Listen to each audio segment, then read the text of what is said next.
So today, I got one appointment at a customer's house, and I've been working for them for a long time now. This is the type of customer that you want as you develop your handyman career. These people are very nice. They always thank me for the work I do for them. They are not very demanding, and they pay very well. I usually allow the entire day for them, anytime they want me to work for them, because I just don't know how long I'm going to be there. And they like to pay very well because they don't like to wait. They want the work done as soon as possible. And they want it done now. So I usually allow the entire day for them, even though most times I don't know what I'm going to be doing at their house. And my price usually reflects that.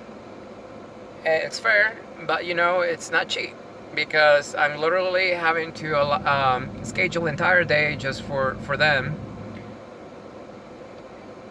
And if it's only a few items I need done, then I'm losing out the entire day. So I don't make as much money. So over the years, what I did is I raised my prices to make up for that.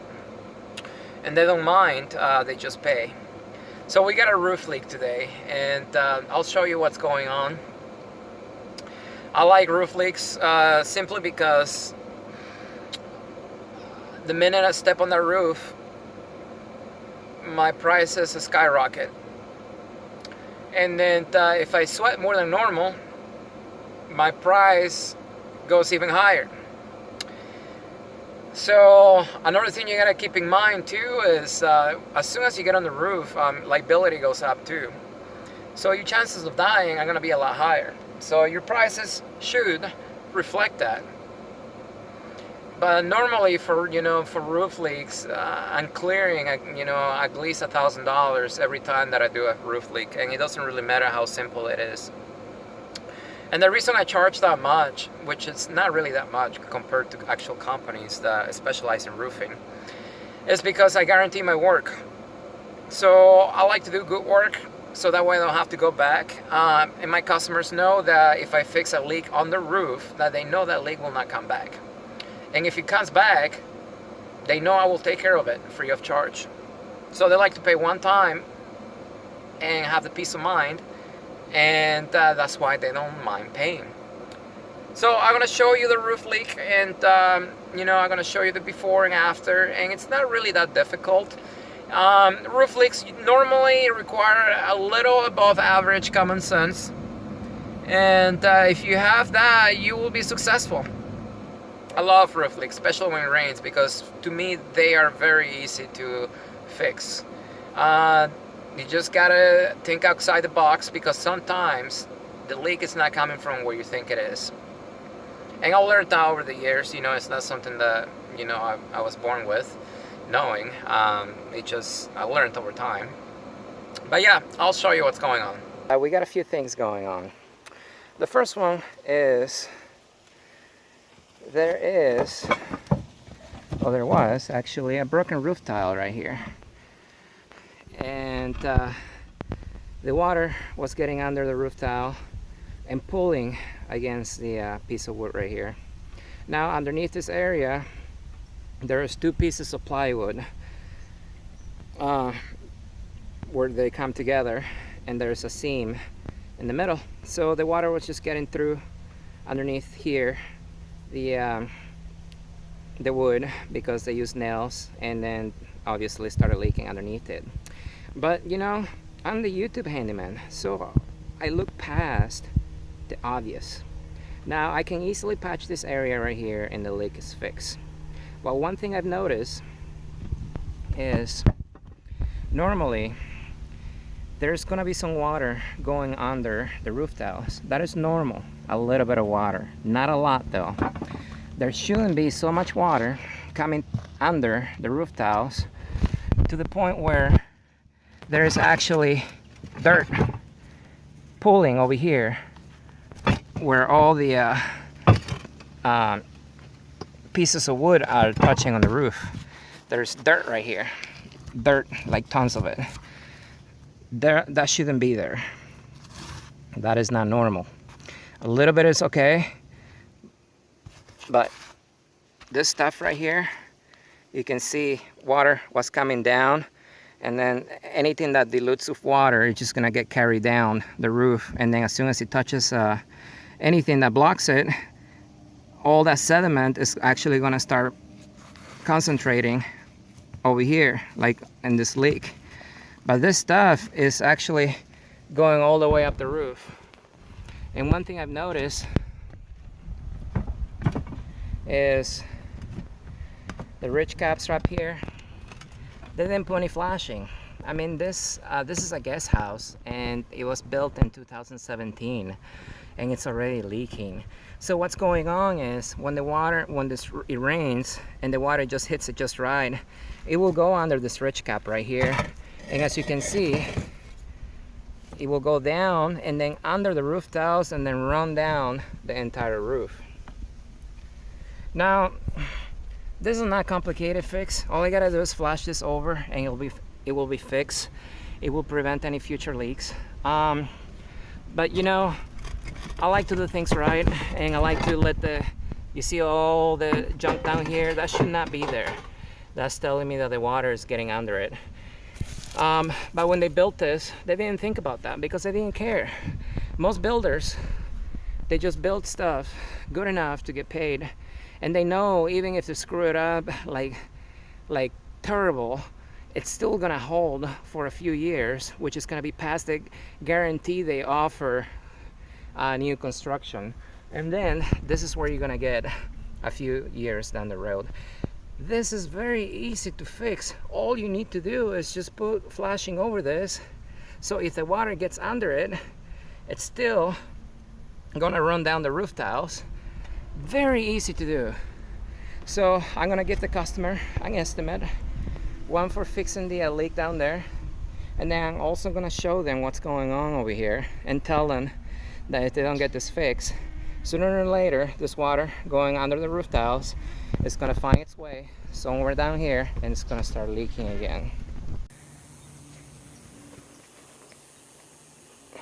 Alright, so as I was taking the roof tiles, I started noticing water damage all the way up to about this point right here, and just as predicted, the water's been getting under the roof tiles up there, running down, and then as it was running down, it was hitting this pieces of wood right here, pulling in that area, and all the junk and dirt over the years, it's just been wearing down the felt paper underneath it, and you can see all the damage right here.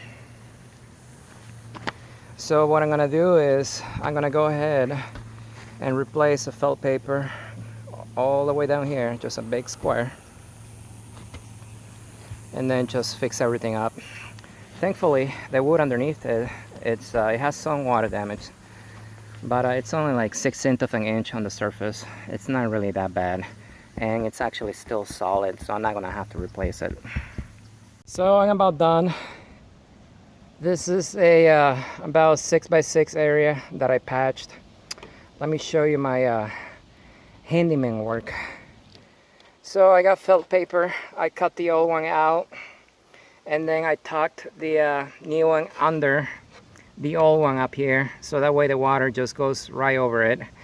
I got it overlapped all the way up to here, more than actual required by code, but you know, I like to overdo things. Same thing on the sides. I brought it down and then I cut it right here, and then I tucked it under at least 6 inches. I also put sealant all the way along the seam on the bottom. It's not required, but I do it just because, you know, I guarantee my work, so I don't have to come back here in the future.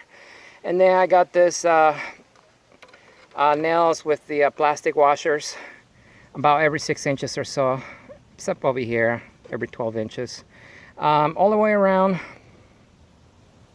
and then on the bottom I got the old one coming up all the way up here, and then the new one overlapping over, so that way the water just goes right over it.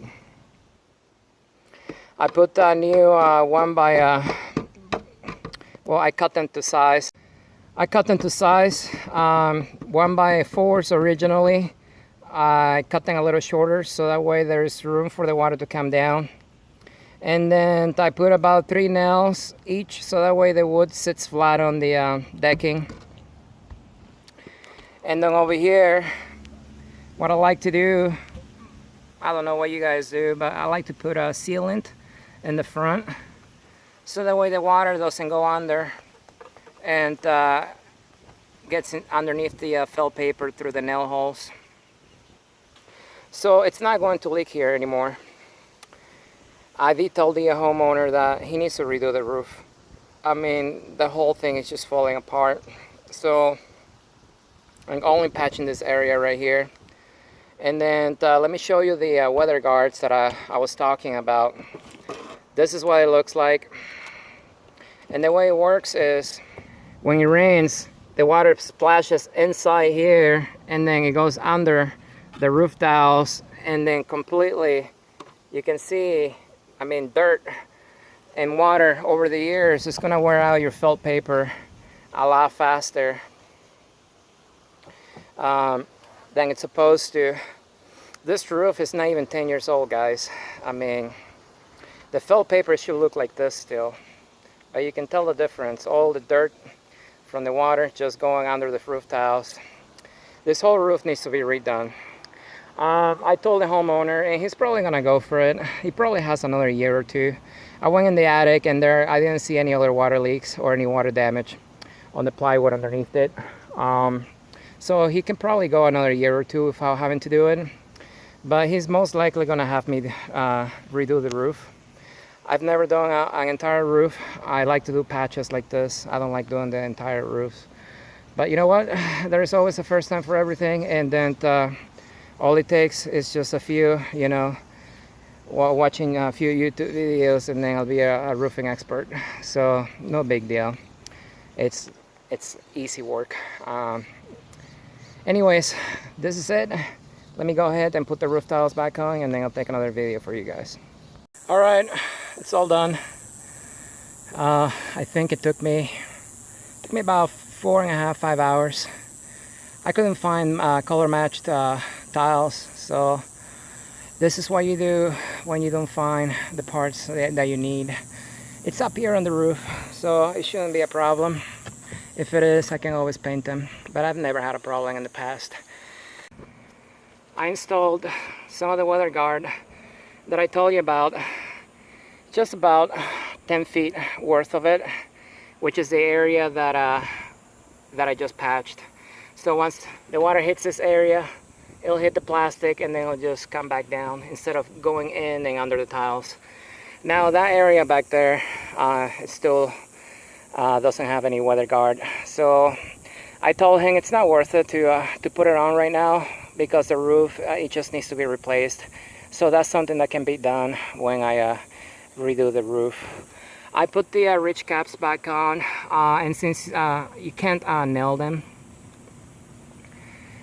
well, the ones that I was able to put nails in there, but I also put tile adhesive on each side, on this side and on the other side, so that way they're glued together and then they're not gonna fly away. So this is a wrap up, guys, all done. And yeah, all right, so that is done. Roof jobs, I love them because, well, I make a lot of money on them, but I also hate them because I have to be on the roof all day in the heat. I don't know if you ever worked on a roof tile in full sun over 100 degrees. That thing is hot. You can't even sit on the roof because it'll burn your skin through your pants. But you know, it is what it is.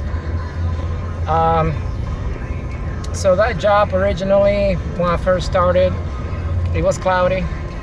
It was nice. So I was gonna charge $850 for it. But as time went on, it got hot and I'm soaking wet right now. So I'm gonna be charging $1,500 for it. I spent about $200 in supplies, just getting felt paper and, you know, nails and roof sealant and all that good stuff. Oh, I had to buy several roof tiles as well, because there were a lot of broken ones in there. Now that area, it's not gonna leak anymore. But the entire shape of the roof, it's not that good. So I told the homeowner to replace it, and then he said he will in the next year or two. And then I also told him to watch for leaks, because that felt paper was just falling apart. But anyways, guys, that was a day of Handyman, YouTube Handyman. I can tell you, before I started, I never did roofing. I learned roofing on the go. I just got up there and you know, researched and watched other people do it, and that's how I did it. Obviously, at the beginning, I wouldn't have taken a job like this, because, well, you know, it's a little bigger than a new handyman is gonna be able to handle. But you know, over time, you get confident and you learn, and it becomes easier. But how many jobs out there do you think you can get that you're gonna make $1,500 in less than 8 hours? So I mean, that's great money. It is not easy work sometimes, but I like it. So anyways, questions comment below, and we'll see you next time.